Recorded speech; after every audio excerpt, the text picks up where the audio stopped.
morning this morning, and welcome to a Ryan Day. No longer has to worry about answering the question whether a first-time coach can succeed or not at Ohio State, and what this means for Brian Hartline edition of the OHIO podcast. Do us a big favor, everybody, and smash that like button.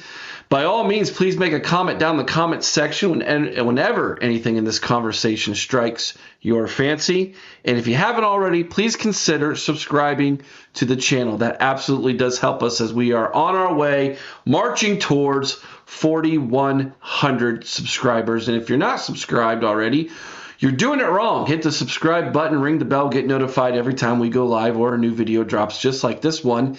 And as you can see, I am joined by my special guest today.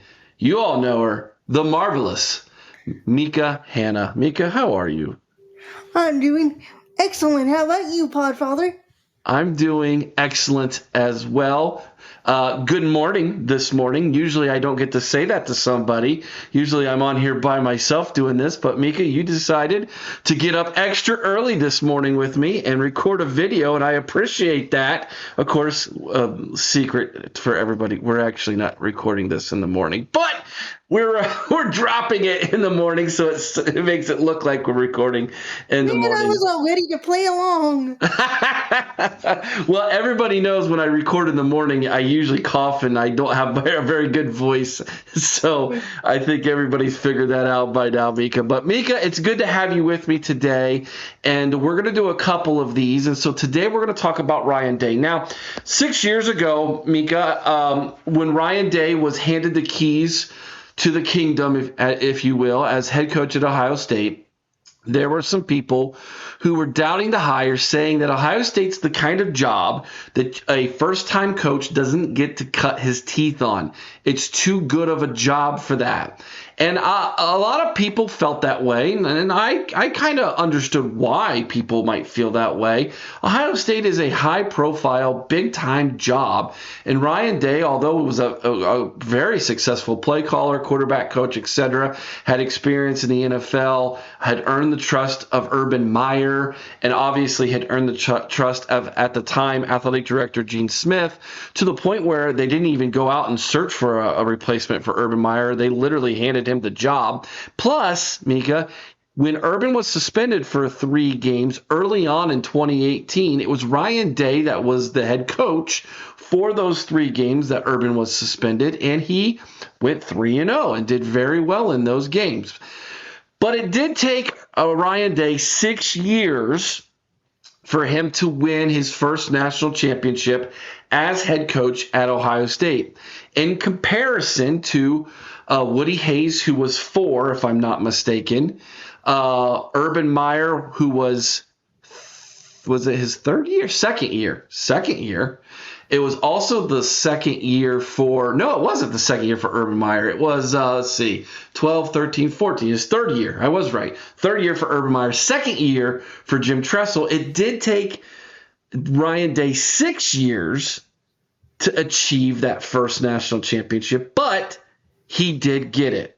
So I'm going to turn it over to you now, Mecah. What was your initial thoughts when Ryan Day received the head coach position? Did you feel a lot like Buckeye Nation did and myself that this might be a little bit too much for him, or did you have complete faith that Ryan Day was one day going to get the job done? I thought he deserved a chance. I was a little surprised that we didn't do more of a coaching search, but when I heard that Urban Meyer kind of hand-picked him to give the keys to, I was cool with it, because I figured Urban wants the best for the program. We all know Urban was an Ohio guy who loved being the coach at Ohio State, and I couldn't see him handing the keys over to someone if he didn't have complete confidence that they could handle the job. So that kind of gave me the reassurance I needed to get behind the hire. And plus, all he did as a quarterback coach and stuff was helped as well. I knew that he had a great football mind. That's what everyone always said about him anyway, and that helped. It did. You're right. Now, I think that looking back over these 6 seasons, we can all point to times where his inexperience as a head coach definitely played a part. Would you agree? Yeah, you can definitely look back and you can see, I call them growing pains, where he was getting used to what it took to be a big time head coach at a elite program like Ohio State. Like, I think the whole um you can see it now where he's being more cutthroat when it comes to bringing in players in the portal. Like, he would he wouldn't have brought in Julian Sayin in years past, I don't think, because he already took a quarterback and stuff, and he's making quicker decisions on coaches and just being faster with his decisions. And I think he's just become more confident, and like, he's getting the right people around him and really building on things that I think he learned from Urban Meyer and Chip Kelly and all those people over the years. He's learning how to implement different things and coming up with his own style by incorporating the things he learned from people he's coached with along the way. And you can really see that. Yeah, you can. And I think you're right. Growing pains is probably the right terminology for that. One of the things that my co-host Chris and I have often talked about, and I'm sure you've heard us talk about it, Micah, is the fact that it seems like Ryan Day learns from his mistakes and he doesn't make the same mistake twice. That, I think, shows tremendous growth as Yes, a head coach. yes, it does. And to be able to do that with the pressure of the fan base and the spotlight of being an Ohio State head coach is impressive, because I'll be the first to admit we ain't called the lunatic French for nothing. We can be a bit volatile when it comes to our program, and I say it with love. I can get crazy too. I'm not an exception to the rule. I get crazy too, but to be able to handle it the way he's done is very, very impressive. It is. You're right, and it's a. I think it's a testament to the administration, the athletic department, for being patient, seeing what, admittedly, a lot of us in Buckeye Nation didn't see. And it's well documented, and I have continued to admit my fault that coming off of November 30th loss, the 13-10 loss, that I lost my faith in Ryan Day. I was a huge defender of Ryan Day because I was able to see that I believed he was one day going to get the job done. I believed that he learned from all those mistakes, and on that day, it seemed like all those mistakes returned, and he just was not it was not what I expected, to say the least. And I had lost faith in him at that moment. And shame on me for losing faith in the man, because he came right back off the mat and delivered the biggest knockout punch maybe in college football history. After getting knocked on the mat, getting embarrassed, losing his own fans, he got off the mat, Micah, and delivered a Rocky-like performance against Yes, he Drago did. and Ohio State, and those players rallied around him. And I think that is the one thing that it shouldn't be lost in this discussion, is the admiration and belief his players have in him as the leader. Now, let's transition this conversation to Brian Hartline. Ryan Day has put Brian Hartline in charge of the play calling for this offense. I'm not so naive to think that he's just handing over all the keys to Brian Hartline without there being some guidelines and guardrails for Brian Hartline to go by in his first year as a play caller. But it stands to reason that a lot of people have reverted back to the same mindset they had in Ryan Day as a head coach, saying Ohio State's not the place that a play caller should cut his teeth at.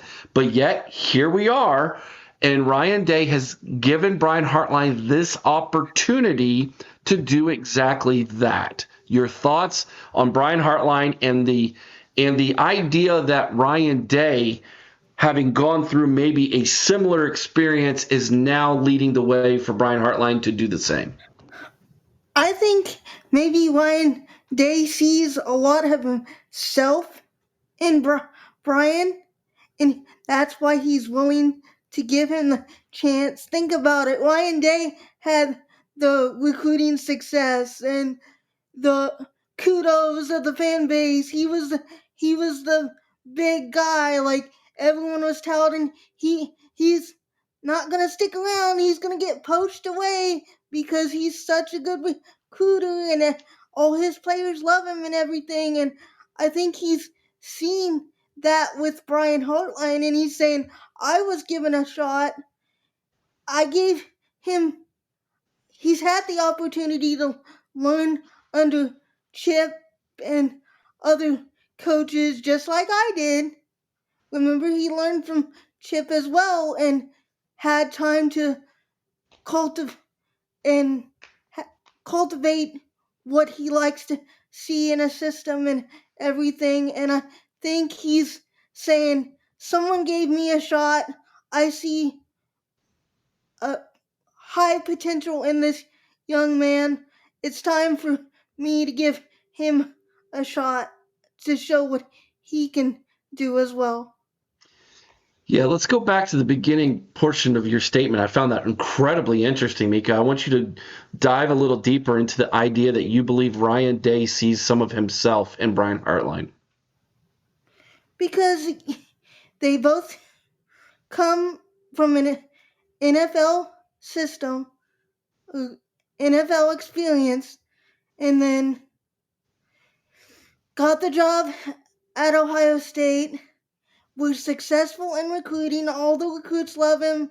All the fans, everyone talked about when Ryan Day first started how, like, if we